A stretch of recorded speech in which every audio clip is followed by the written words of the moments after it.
এই যে দেখেন ভাই, আপনার শাকিব খানের দুই স্ত্রীর মধ্যে এবং তাদের সন্তানের মধ্যে কাকে সবচেয়ে বেশি ভালোবাসেন এবং স্নেহ করেন? কার ভিডিও দেখতে আপনার কাছে সবচেয়ে বেশি ভালো লাগে অবশ্যই আমাদেরকে জানাবেন। আমরা চেষ্টা করব আপনাদের পছন্দ অনুযায়ী ভিডিও দেওয়ার জন্য। ধন্যবাদ। এভাবে অপু বিশ্বাসকে দেখতে এক কথায় দারুণ লাগছিল। এরপরে দেখা যাচ্ছে ফটোশুটের আগে মেকআপ করে নিচ্ছেন। বেশ মেকআপ নিতে দেখা যাচ্ছে অপু বিশ্বাসকে।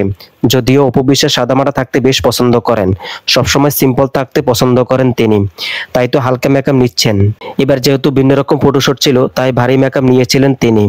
দেখেন ভাই, দেখেন অপু বিশ্বাসকে কিভাবে সম্মান করে তার ভক্তরা। কথায় আছে না, সম্মান চাইটা না, সম্মান খাইটা নিতে হয়। এটাই হচ্ছে অপু বিশ্বাসের প্রমাণ।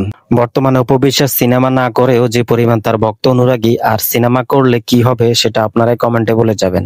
গত বছর সাকিব বিহীন জন্মদিন পালন করেছেন শাহজাদ খান বীর এবং শবনম ইয়াসমিন বুবলি। আর অপু বিশ্বাস সাকিব খান এবং সাকিবের পরিবারের সবাইকে নিয়ে জয়ের জন্মদিন উদযাপন করেছেন।